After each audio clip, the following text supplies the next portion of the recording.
எரேமியா அதிகாரம் 48. மோவாபுக்கு எதிராக. மோவாபை குறித்து இஸ்ரேலின் கடவுளாகிய படைகளின் ஆண்டவர் கூறுவது இதுவே: நெபோவுக்கு ஐயோ கேடு, அது பாழடைந்து கிடக்கிறது. கிரியத்தாயீம் அவமானத்துக்கு உள்ளாகி கைப்பற்றப்பட்டுள்ளது. அதன் கோட்டை இழிவுபடுத்தப்பட்டு தரைமட்டமாக்கப்பட்டுள்ளது. போவாபின் புகழ் மங்கிவிட்டது. எஸ்போனில் அதற்கு தீங்கிழைக்க திட்டமிடப்படுகிறது. வாருங்கள், அதனை ஒரு நாடாய் இல்லாதவாறு சிதைப்போம். மத்மேன், நீயும் அழிக்கப்படுவாய். வாள் உன்னை துரத்தி வரும். ஒரோநாயிமின் என்று கூக்குரல் ஒலிக்கிறது. கொடுமை, பேரழிவு என கேட்கிறது. மோவாபு அழிக்கப்பட்டு விட்டது. அதன் குழந்தைகளின் அழுகுரல் கேட்கின்றது. லூஹித்துக்கு ஏறி செல்லும் வழியில் அவர்கள் அழுது கொண்டே போகிறார்கள். ஒரோநாயிமுக்கு இறங்கி செல்லும் வழியில் அழிவின் புலம்பல் கேட்கிறது. தப்பியோடுங்கள், உங்கள் உயிரை பாதுகாத்து கொள்ளுங்கள். பாலை நிலத்து காட்டு கழுதை போல் மாறுங்கள். உன் கோட்டைகளையும் கருவூலங்களையும் நம்பியிருந்தாய், நீயும் கைப்பற்றப்படுவாய். கெமோசு தெய்வம் நாடு கடத்தப்படும். அதன் அர்ச்சகர்களும் தலைவர்களும் அதனோடு செல்வார்கள். அழிப்போன் ஒவ்வொரு நகருக்கும் வருவான். எந்த நகரும் தப்பாது.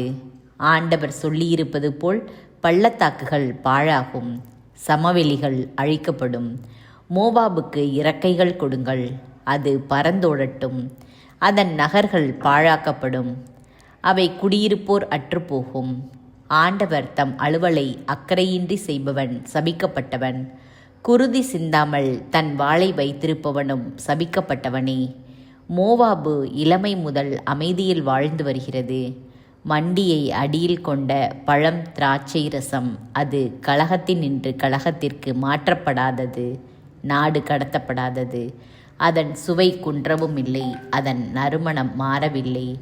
எனவே நாள்கள் வருகின்றன என்கிறார் ஆண்டவர். அப்பொழுது நான் கவிழ்ப்போரை அனுப்புவேன். அவர்கள் அதை கவிழ்ப்பார்கள். அதன் களங்களை வெறுமையாக்குவார்கள். அதன் சாடிகளை நொறுக்குவார்கள்.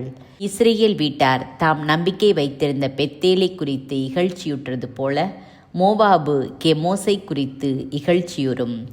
நாங்கள் படை வீரர்கள், போரில் வல்லவர்கள் என்று நீங்கள் எப்படி சொல்லக்கூடும்? மோவாபையும் அதன் நகர்களையும் அழிப்பவன் வந்துவிட்டான். அதன் சிறந்த இளைஞர்கள் கொலைக்களத்திற்கு போய்விட்டார்கள் என்கிறார் படைகளின் ஆண்டவர் என்னும் பெயருடைய மன்னர். மோவாபின் அழிவு அண்மையில் உள்ளது. தீங்கு அதை நோக்கி விரைந்து வருகிறது. அதை சுற்றி இருப்போரே, நீங்கள் அனைவரும் அதற்காக துக்கம் கொண்டாடுங்கள். அதன் புகழை அறிந்திருப்போரே, நீங்கள் அனைவரும் வலிமைமிக்க செங்கோல் முறிந்தது எங்கனம், மேன்மைமிக்க கோல் உடைந்தது எவ்வாறு என்று கேளுங்கள். மகள் தீபோனின் குடிமகனே, உன் மேன்மையை விட்டு இறங்கி வா. வறண்ட நிலத்தில் வந்து அமர்ந்து கொள். மோவாபை அழிப்பவன் உனக்கு எதிராக எழுந்து விட்டான். உன் கோட்டைகளை அவன் தகர்த்து விட்டான். அரோயேரின் குடிமகனே, நீ சாலை ஓரமாய் நின்று கவனி. ஓட்டம் பிடிக்கிறவனையும் தப்பி ஓடுகிறவளையும் நோக்கி என்ன நடந்தது என்று கேள். மோவாபு அழிக்கப்பட்டு சிறுமைக்குள்ளானது. அழுது புலம்புங்கள், கூக்குரலிடுங்கள். மோவாபு பாழடைந்து விட்டது என அர்னோனில் அறிவியுங்கள். சமவெளி நாடுகள் மீது தண்டனை தீர்ப்பு வந்துவிட்டது.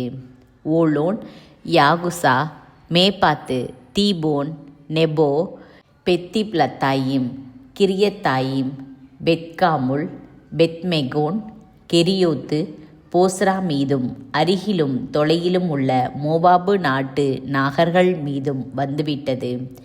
மோவாபின் கொம்பு முறிந்துவிட்டது, அதன் கையும் ஒடிந்து போயிற்று என்கிறார் ஆண்டவர்.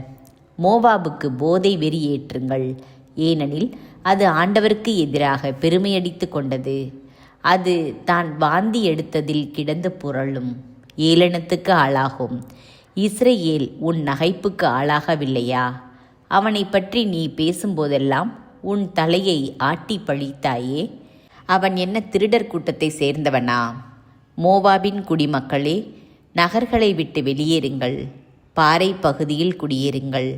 பாறையின் இடுக்குகளில் கூடுகட்டி வாழும் புறாவை போல் இருங்கள்.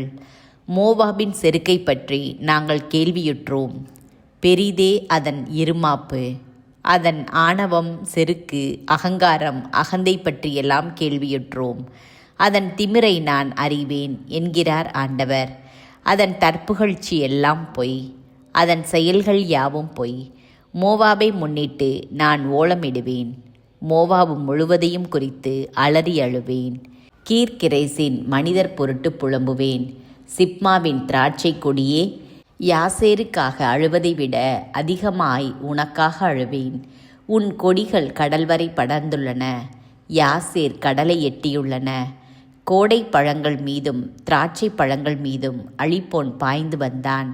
செழிப்பான மோவாபு நாட்டினின்று மகிழ்ச்சியும் அக்களிப்பும் அகற்றப்பட்டு விட்டன. திராட்சை ஆலைகளில் ரசம் வற்றிப்போக செய்துள்ளேன். மகிழ்ச்சியோடு பழம் மிதிப்பவன் எவனும் இல்லை. மகிழ்ச்சியின் ஆரவாரம் அங்கு எழுவதில்லை. எஸ்போனும் எலையாலேயும் கூக்குரலிடுகின்றன. யாகாசு வரை அவற்றின் அழுகுரல் கேட்கிறது. சோவாரிலிருந்து ஒரோனாயிம் எக்காலத்து செசிலியா வரை அது ஒலிக்கிறது. ஏனெனில் நிம்ரிம் தண்ணீரும் வற்றி போனது. மோவாபின் தொழுகை மேடுகளில் தன் தெய்வங்களுக்கு பழி செலுத்தி தூபம் காட்டுபவனை நான் அழித்து விடுவேன் என்கிறார் ஆண்டவர். எனவே என் இதயம் புல்லாங்குழல் போன்று மோவாபுக்காக புலம்புகிறது. என் இதயம் புல்லாங்குழல் போன்று கிர்கெரேசின் மனிதருக்காக சோகப்பண் இசைக்கிறது. ஏனெனில் அவர்கள் சேர்த்து வைத்திருந்த செல்வங்கள் அழிந்துவிட்டன.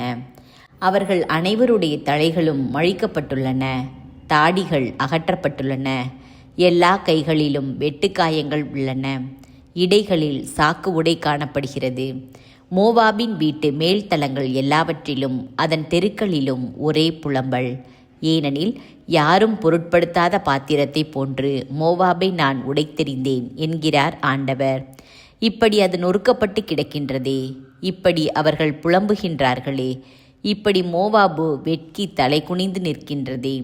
மோவாபு தன்னை சுற்றியிருப்போர் எல்லார் முன்னும் ஏளனத்துக்கும் பேரச்சத்திற்கும் உள்ளாயிற்று. ஆண்டவர் கூறுவது இதுவே. ஒருவன் கழுகை போல் பாய்ந்து வருவான், மோவாபின் மீது தன் இறக்கைகளை விரிப்பான். நகர்கள் பிடிபடும், கோட்டைகள் கைப்பற்றப்படும். அந்நாளில் மோவாபிய படைவீரர்களின் இதயம் பேறுகால பெண்ணின் இதயத்தைப் போல் துடிக்கும். மோவாபு அழிக்கப்படும். இனி அது ஒரு மக்களினமாயிராது. அது ஆண்டவருக்கு எதிராக பெருமை அடித்து கொண்டது. மோவாபின் மகனே, திகிலும் படுகொழியும் கண்ணியுமே உன்முன் இருக்கின்றன என்கிறார் ஆண்டவர். திகிலுக்கு அஞ்சி ஓடுபவன் படுகுழியில் விழுவான். படுகுழியில் நின்று வெளியே வருபவன் கண்ணியில் மாட்டிக்கொள்வான். அவர்களுடைய தண்டனை காலத்தில் இவற்றை மோவாபின் மீது வரவழைப்பேன் என்கிறார் ஆண்டவர். தப்பியோடுவோர் எஸ்போனின் நிழலில் வலுவிழந்து நிற்கின்றனர். எஸ்போனிலிருந்து நெருப்பு கிளம்பிற்று, சீகோனிலிருந்து தீப்பிழம்பு புறப்பட்டது. மோவாபின் நெற்றியை அது விழுங்கிற்று, கலகக்காரரின் உச்சந்தலையை அது பொசுக்கிற்று. மோவாபே, உனக்கு ஐயோ கேடு! கெமோசின் மக்கள் அழிந்து போயினர். உன் புதல்வர் நாடு கடத்தப்பட்டனர், உன் புதல்வியரும் நாடு கடத்தப்பட்டனர். ஆயினும் இறுதி நாள்களில் அடிமைத்தனத்தினின்று மோவாபை நான் திரும்பிக் கொணர்வேன் என்கிறார் ஆண்டவர். மோவாபின் மீது தண்டனை தீர்ப்பு இத்துடன் முற்றிற்று.